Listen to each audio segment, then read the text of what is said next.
En realidad, hace muchos años se ve el gol estándar de muchas patologías, tanto urinarias como renales.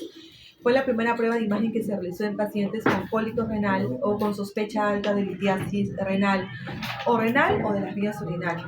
¿Okay? Infecciones y abscesos, al igual que hematuria. Ahora, cuando un paciente, como les comentaba, tiene hematuria, tanto macroscópica como microscópica, ¿se acuerdan que les comentaba en la clase anterior?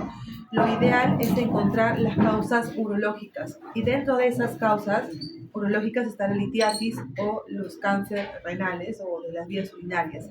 Y el estudio ideal para evaluar la presencia de alteraciones anatómicas en las vías urinarias es la tomografía.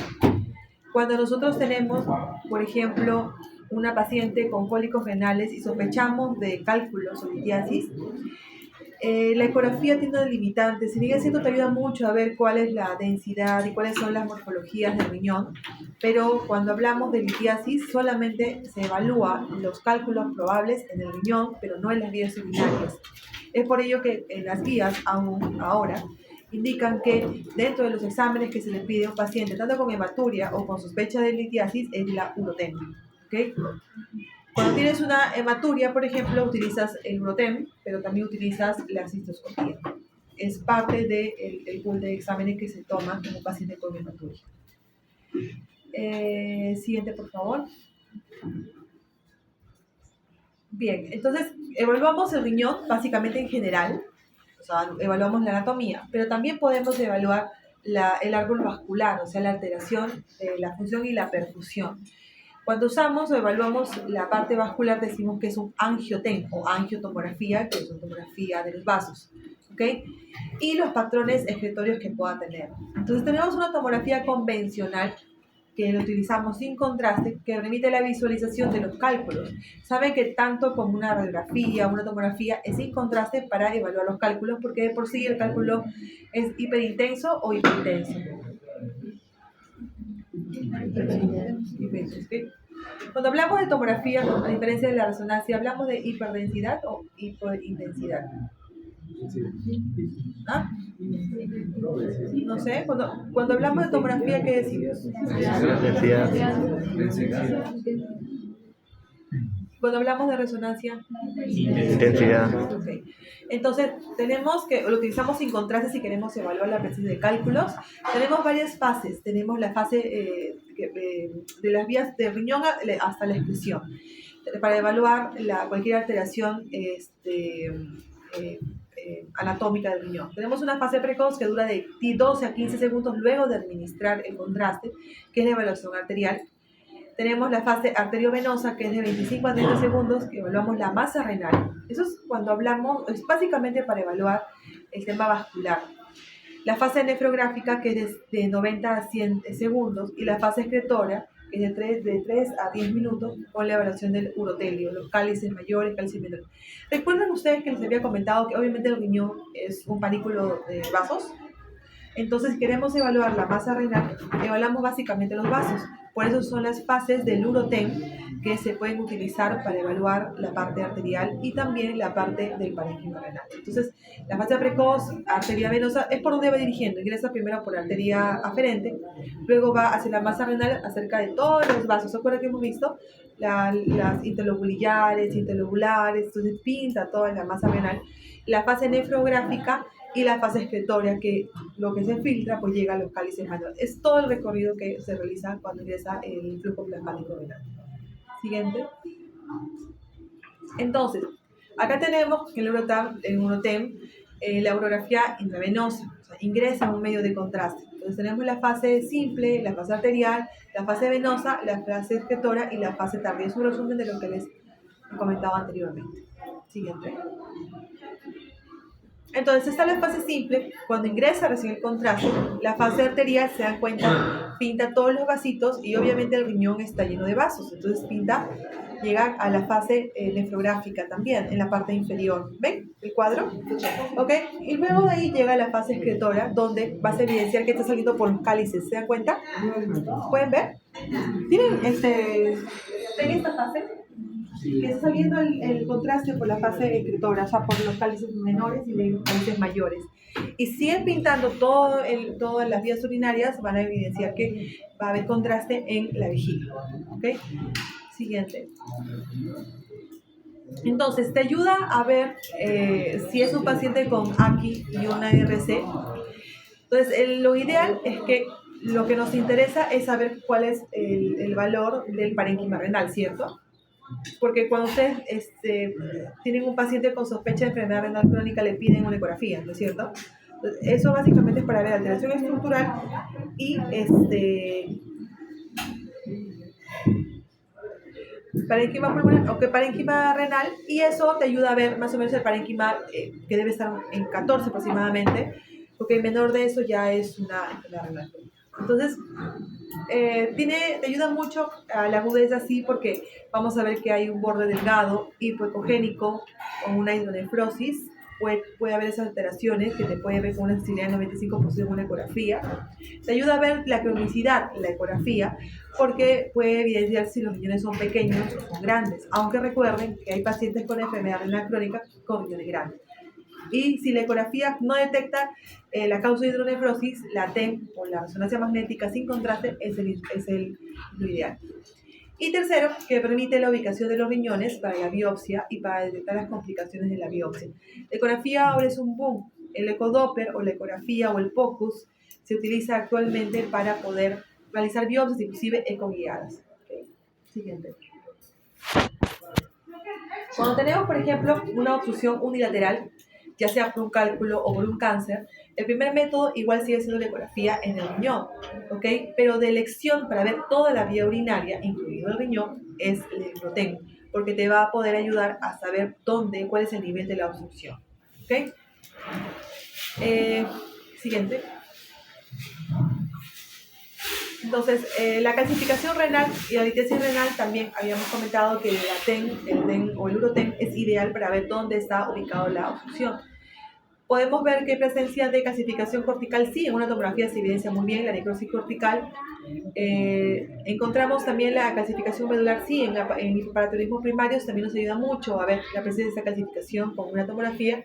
Y en una ecografía realmente permite visualizar los cálculos y permite ver la hidronefrosis. Siguiente. La infección renal, la Urotac te permite evaluar complicaciones, por ejemplo, abscesos renales, perirenales, la pielonefritis epitematosa o pielonefritis granulosanto-granulomatosas. Hay abscesos también que puedes evidenciar con una tomografía mucho mejor que en una ecografía. Y la resonancia es igual de eficaz para detectar abscesos, pero se utiliza siempre y cuando tengas contraindicación de usar una tomografía. Por ejemplo, ¿qué contraindicación podría tener un paciente para usar la tomografía?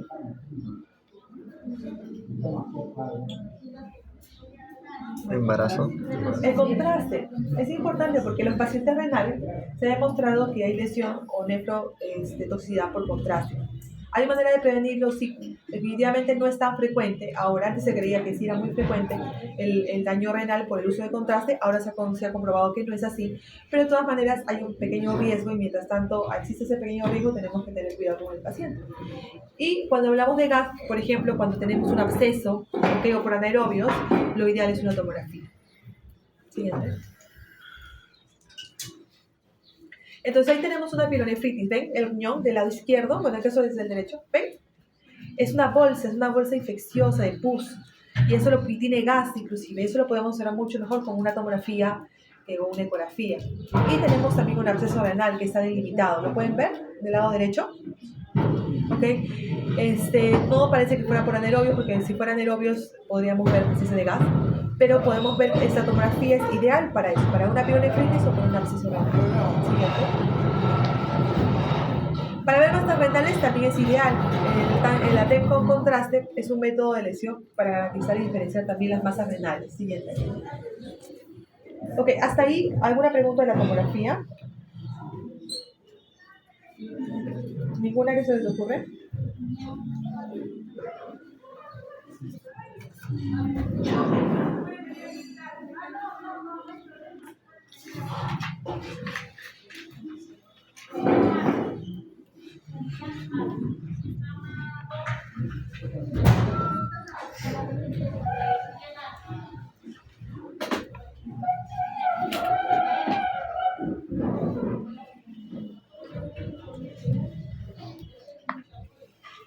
Yo creo que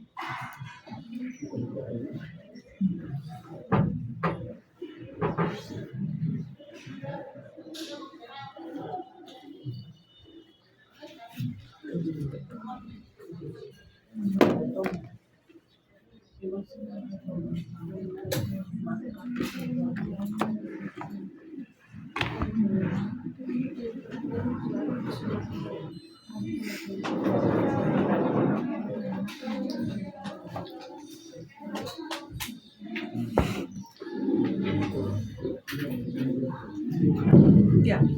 Entonces, el último tema que vamos a tratar es acerca de la resonancia magnética.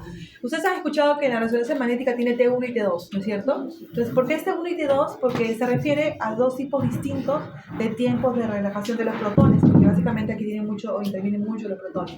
¿Ok? Entonces, el tiempo de relajación de los protones en el cuerpo, después de haber sido excitados por radiofrecuencia, esto genera, o sea, este tiempo o esta relajación de estos protones es importante para generar imágenes, ¿okay? De distintos contrastes. Entonces, cuando hablamos, por ejemplo, de T1 y T2, decimos que son dos tipos de ponderación de señal que van a crear imágenes diferentes de acuerdo a las estructuras a las que están atravesando. Entonces, T1 es ideal o es útil para visualizar todo lo que es anatomía, especialmente la grasa, y el T2 lo que es todo lo que son fluidos. ¿Ok? Siguiente. Entonces, ¿cuál es el rol del T1 en la resonancia magnética renal? Lo primero, y va a ser pregunta si es que hay, porque no hay muchas preguntas de anatomía, de exámenes de imágenes, es el T1 es ideal para poder básicamente resaltar la anatomía, ¿ok? Incluyendo la estructura del riñón, obviamente porque es parte de la anatomía, y sus partes, especialmente las grasas.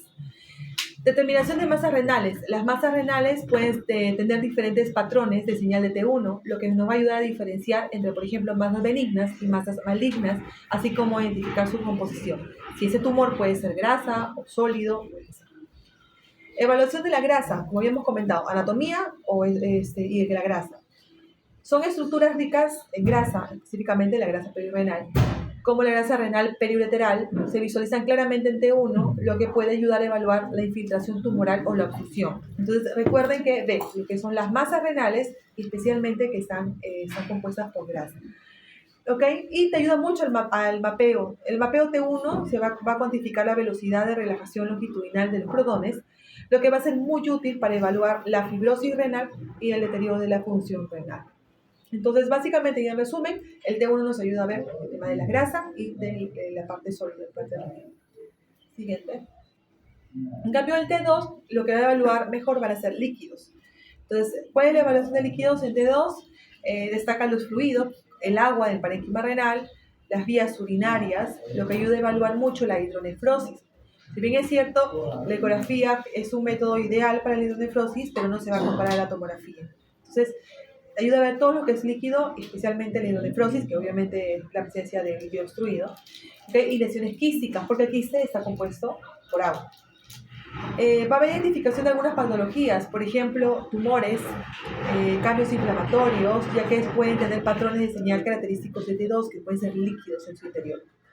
Y el mapeo T2 cuantifica también la velocidad de relajación transversal, ya no longitudinal, por lo que el longitudinal se ayuda a ver las fibrosis, ¿okay? En toda la extensión. En cambio, tiene una relajación transversal, lo que puede ser útil para ver o evaluar la acumulación de líquidos, por ejemplo, en un quiste, la inflamación, porque la inflamación, recuerde que al final hay un trasudado básicamente, si no es infeccioso, y va a favorecer a la presencia de líquidos. ¿Okay? Y la prevención de enfermedades como la enfermedad renal poliquística. Todo lo que es agua te ayuda mucho en T2. Y evaluación de la fibrosis. El mapeo de T2 también puede ayudar a evaluar la fibrosis renal, aunque los estudios en esta área son un poco limitados. Entonces, en resumen, tanto el T1 como el T2 en la resonancia magnética renal son muy importantes para evaluar estructuras, como hemos visto, que es el T1, función y patologías renales. El T1 proporciona la información anatómica y de las masas renales, especialmente si tienen grasa, ¿ok? Mientras que el T2 básicamente son líquidos. Y el uso combinado de estas dos ayudan a un mejor diagnóstico y seguimiento de cualquier patología renal. Siguiente. Entonces, ¿cuáles son las ventajas de usar una resonancia magnética? La primera, y lo más importante, es que no tiene radiación ionizante, o sea, no tiene contrastes iodados, pero tiene una sustancia que utiliza, ¿alguien sabe cuál es? ¿Qué resonancia? El gadolinio. ¿Y el gadolinio qué problema puede traer en el paciente? No, el gadolinio no, justamente los contrastes o los iodados son los que generan.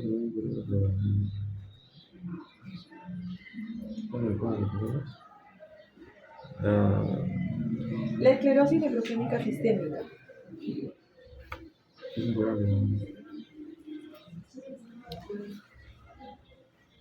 Fibrosis nefrogénica.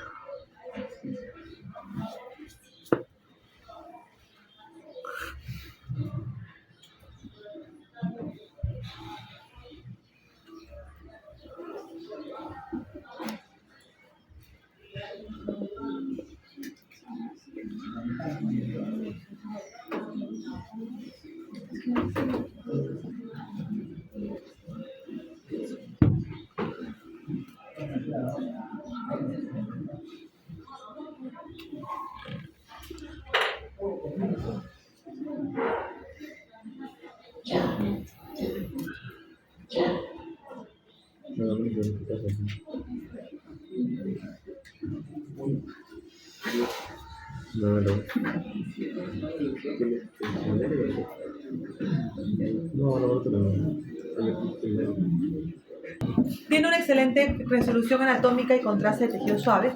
¿Y cuáles son las desventajas? Resolución espacial menor que las técnicas modernas que una tomografía, larga duración de los estudios, por lo que puede requerir sedación, uso de gadolinio no probado en menores de 2 años, y en pacientes con RC avanzada hay la fibrosis sistémica nefrogénica, que solo es un 0,3%, ¿ya? Pero igual de todas maneras es un porcentaje de daño, ¿no? Siguiente. Entonces, la resonancia magnética convencional te ayuda mucho en la valoración anatómica, como hemos comentado, sin o con contraste y de un detalle anatómico mucho más alto que en una tomografía. Y la uroresonancia, por contraste, valora mucho las vías urinarias y puede realizarse con adquisiciones sucesivas que permiten una valoración también de la captación renal, porque también tiene fases. Tiene una fase nefrogénica, no sé si han visto, una fase vascular, nefrogénica y excretora. ¿Ok? Siguiente. Entonces, en la fase nefrogénica, en la fase nefrogénica ocurre lo mismo que en una tomografía. Se va a pintar con el contraste que uno le administra a los 3 segundos o 5 segundos la presencia de todo el árbol renal. La fase nefrográfica, o sea, la fase vascular, la fase nefrográfica pinta todos los vasos que se encuentran en el parénquima renal y la fase excretora. Entonces, hay métodos de examinación de T2. Como les había comentado, el T2 se ayuda para medir ¿qué? Líquidos o para medir sólidos. ¿Okay? Entonces, ahí van a ver que la presencia de quistes simples, como lo pueden evidenciar en el lado derecho. Aquí, esa es la presencia de un quiste simple. ¿Ven? Siempre se van a dar cuenta porque el quiste simple es bien delimitado y tiene líquido, obviamente, en el interior. Puede ser un quiste complicado, como ven acá. ¿Ven? Está medio talicado. Ven un quiste que está con talicaciones, que te puede ayudar mucho con alta resolución de evaluarlo. Una presencia de masa infecciosa también y de presencia de carcinoma. Ven esta imagen, es una imagen no es una imagen bien definida, no es como la presencia de un quiste, que puede ayudarte a evaluar la presencia de cáncer renal. Siguiente.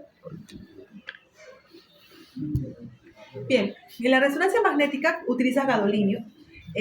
Hay un bajo porcentaje que te puede causar la patología de la fibrosis, ¿ok? Y es un bajo riesgo, en realidad es muy bajo, es menos de 1%, te dice que a veces 0,3%, pero de todas maneras, si llegas a tener esa patología, ya no hay regresión, ¿ok? Y tener mucho cuidado cuando la tasa de filtración glomerular está menos de 30. Siguiente. Entonces, esta es la fibrosis que ocurre en menos del 1%. Te puede causar, aparte de estas pápulas o parches simétricos, hipertensión arterial y síntomas que aparecen en días o meses. Siguiente. Entonces, tenemos la T1, que es hiperintensidad, hablamos de intensidad en la corteza, más que en las pirámides medulares, y cuando es T2, hay más en las pirámides medulares que en la corteza. ¿Alguien sabe por qué? ¿Qué se encuentra en las pirámides?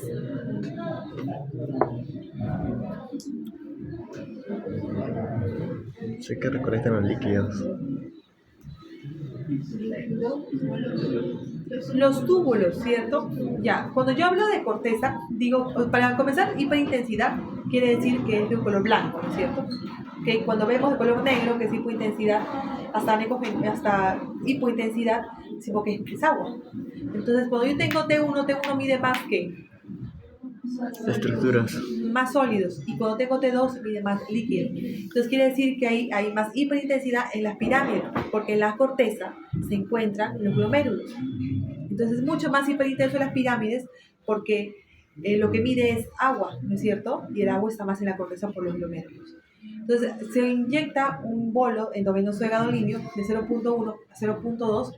Tenemos tres fases: la fase córtico-medular, que ve estructuras corticales y la diferenciación córtico-medular; la fase nefrográfica, que es a los 70-90 segundos, igual que como habíamos comentado en la tomografía, pero te ayuda mucho la detección de estos tumores porque va a ver básicamente el riñón, ¿ok? La vena renal, estructuras subyacentes, y la fase excretora, que te ayuda mucho a evaluar la morfología de toda la vía urinaria. ¿Ok? Siguiente. Entonces, ahí tú ves en T1 y en T2. En la presencia de T2 vas a ver la presencia de líquido, y en la presencia de T1 vas a ver básicamente la masa renal. Hay otras imágenes que mira, por ejemplo, en la T1 habíamos dicho que hay más hiperintensidad, ¿dónde? ¿En la corteza o en la médula? Corteza. T1. Ok, y en el T2, ¿dónde está más hiperintensidad? Regrese por favor. Regresa anterior. Cuando hablamos de T1, va a ver, es mucho más hiperintenso en la corteza, ¿no es cierto? Cuando T1 regresa. Entonces en el T1 es más hiperintenso. No, avanza, por favor. Más hiperintenso en la corteza. Entonces, ustedes ven ahí las pirámides. O sea, es más hiperintenso en la corteza, pero en la médula, donde están las pirámides, ¿ven? Las pirámides se van a ver más hipointenso. ¿Ok? Y eso es característico de T1. Siguiente. Entonces, nos ayuda a ver mucho la resonancia, la diferenciación córtico-medular. Normalmente, cuando tienes una resonancia magnética ideal, tú vas a poder observar como en la imagen anterior. Vas a ver delimitado los pirámides, ¿no es cierto? Porque las pirámides, ¿dónde se encuentran? En la médula. Ok, y la corteza renal está delimitada por los pirámides, ¿no es cierto? Entonces tú vas a ver eso. Ahí no ves nada. Mira, retrocede en la imagen anterior. Tú vas a poder observar en el T1 bien delimitado las pirámides, ¿cierto? Delimita la corteza y delimita la médula. En cambio, cuando tienes una sospecha de enfermedad renal crónica, siguiente, vas a evaluarlo con una resonancia y te va a ayudar mucho para ver esa diferenciación córtico-medular, que obviamente en la imagen vemos que no hay. Ni siquiera se pueden ver bien los pirámides. Y una angiografía por resonancia magnética te ayuda a ver todos los vasos, desde la arteria renal hasta los vasos glomerulares. Siguiente. Te ayuda a ver una hidronefrosis renal mucho mayor que una ecografía, sí, porque te ayuda a ver, miren cómo está dilatado todos los cálices, ¿ven? Los cálices menores, los cálices mayores, y eso es por uso de contraste. Usan la fase nefrográfica, la fase vascular, nefrográfica y escritora, todo lo usan en una resonancia magnética, y vas a poder evaluar dónde está dilatado. Ahí definitivamente es uso de contraste. Entonces van a ver todas las fases, ¿ok? Y vemos que hay presencia de dilatación, ¿desde dónde? Desde los uréteres, ¿no es cierto? Y ven esa flecha, pero hay una obstrucción. ¿Se dan cuenta? Porque no continúa hacia la vejiga. Entonces ahí hay una presencia de un cálculo. ¿Quién te ayuda a ver? La tomografía y la resonancia magnética. ¿Ok? Siguiente. Igual ahí, siguiente. Retrocede, por favor. Ya, hay que poder evidenciar. Igual es con fases, con uso de gadolinio, pero ¿qué te ayuda a diferenciar? ¿Qué pueden ver ahí? Hay una dilatación, ¿no? Igual hay una hidronefrosis, ¿ok? Exacto, una hidronefrosis izquierda. Y pueden evidenciar con la resonancia dónde está obstruido. ¿Se dan cuenta que no continúa? Acá hay una hidronefrosis inclusive de la pelvis, acá también. Acá hay una obstrucción, una imagen, ¿no es cierto? Y la presencia de probablemente un tumor. ¿Ok? Y aquí también tenemos una hidronefrosis y la presencia de un tumor. Eso creo que, si no me equivoco, es un paciente así con enema renal. Ya, siguiente, por favor. Entonces, ¿ustedes han escuchado hablar acerca de la gammagrafía? Sí. Ya, ¿qué saben de la gammagrafía?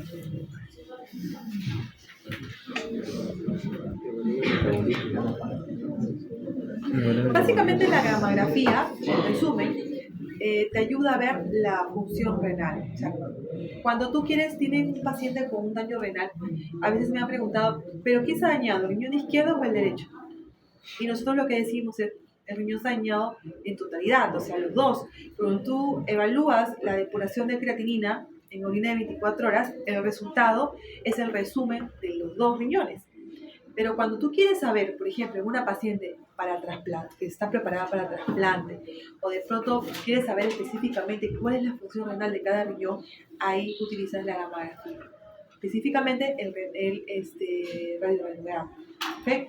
Y eso te va a ayudar a evidenciar y evaluar qué porcentaje de riñón funciona individualmente. Entonces, utiliza otro tipo de ácido y las medidas es el tecnesio. Entonces, que en condiciones normales capta el parénquima renal, ¿okay? Obviamente que vamos a encontrar de una manera homogénea y simétrica. Siguiente. Entonces, te va a ayudar mucho a evaluar lo que es la función de los riñones, pero también te va a ayudar a evaluar la morfología de los riñones. Entonces, ¿cuáles son las utilidades de una gamografía o un radiorenograma en general? Primero, cuando hay una sospecha de pielonefritis aguda. ¿Por qué? Porque te va a ayudar mucho a ver, aparte de la anatomía, la función renal. Varias áreas de ausencia, de disminución de esta captación del tecnesio pueden relacionarse o localizarse en los polos superiores cuando hablamos de una pielonefritis. ¿Ok? Segundo, en la nefropatía cicatricial, cuando tienes alguna patología anterior y ha quedado una cicatriz, te ayuda mucho a saber si el tejido fibroso está o qué porcentaje de tejido tienes en el parénquima renal luego de una infección, porque obviamente no va a pintar el contraste, ¿ok? Y eso lo vamos a evidenciar también en la imagen de la gamografía. Segundo, en una gamografía por reflujo, en una hidronefrosis también te vayan mucho esta gamografía. ¿Okay? Después te ayudan mucho lesiones ocupantes de espacio, deficiencia de tejido, falta de tejido renal funcionante, también lo vas a poder evaluar en la gamografía. Y a una enfermedad vasculorenal, ¿no es cierto? Una estenosis de la arteria renal, estenosis de la vena renal, ¿ok? Te va a ayudar mucho el tema de la tomografía. Siguiente. Entonces, dentro de la gamografía tienes un estudio que se llama radiorenograma, que es el que utilizamos. Igual se utiliza el tecnesio como contraste y básicamente lo que se utiliza o por lo que se utiliza, hemos visto anteriormente, es para referencias de cualquier alteración anatómica o cualquier alteración vascular y funcional, porque puedes evaluar qué porcentaje de fusión renal tiene cada uno. Se obtienen imágenes esenciales, exacto, tienen curvas funcionales y se realiza con análisis de perfusión renal. Te ayuda mucho porque utilizas diuréticos también en el radiorenograma que va a estudiar la repercusión funcional de cualquier causa de oclusión. Por ejemplo, saca el paciente que tú ingresas, obviamente contraste, y le agregas furosemida. Entonces el paciente cuando le agrega furosemida, esto va a favorecer a que generes la presencia de orina, ¿no es cierto? Por lo que hemos comentado de lo que es la furosemida. Entonces, lo que hace este contraste es, junto con el uso de la furosemida, evaluar cómo va yendo todas las fases del riñón, la fase vascular, nefrogénica y y vamos a evaluar si se pinta o no el riñón. Si el riñón se pinta, obviamente es porque la furosemida ha hecho efecto y la orina está saliendo. Pero si no se llega a pintar, a pesar de usar furosemida, entonces hay una lesión ahí por sustracción o hay una lesión que está obstruyendo la vía urinaria. ¿Okay? Y el seguimiento postquirúrgica también de una neuropatía obstructiva. La valoración y persistencia de la obstrucción es evaluada por ese tipo de radiorenograma. ¿Ok? Siguiente. Entonces, cuando hablamos de tanto los estudios de tomografía como resonancia magnética, que es la que más se usa, el radiorenograma, decimos que la tecnología actual nos va a permitir disponer de muchas pruebas, pero todas nos van a proporcionar información. Obviamente algunas van a ser mejores que otras, pero igual todas proporcionan información tanto anatómica y funcional. ¿Okay? La precisión depende mucho del estudio y depende mucho de la patología. La ecografía es ideal, no sé si lo habrán hablado antes, porque es de bajo costo, es muy útil para ver la zona vascular, pero es muy delimitado a solamente una área. ¿Okay? Y en la prueba de elección en la mayoría de patologías que pueden realizar en primer lugar y obviamente se utiliza en muchos lugares debido al costo. Siguiente. La modalidad, por ejemplo, la tomografía y de la resonancia es mucho mejor que la ecografía en ciertas patologías, como hablamos especialmente de ictericia renal, pero el costo es mucho más elevado, ¿ok? Y también el uso de los contrastes iodados también son riesgosos en el paciente que ya de por sí tiene patologías renales. Y los estudios radiológicos tradicionales que utilizamos también tienen un papel importante y bueno, se equivale a la ecografía. Y el tema de la tomografía, recuerden, y la resonancia se utiliza para ver tanto estructura como función. Y cuando hablamos de estructura anatómica, decimos, especialmente en el caso de, por ejemplo, la ictericia renal, que es mucho mejor. En evaluación de masas renales, en resumen, también mucho mejor en una tomografía y en una resonancia magnética. Y cuando queremos hallar básicamente función y perfusión, el radiograma. Bien, chicos, siguen.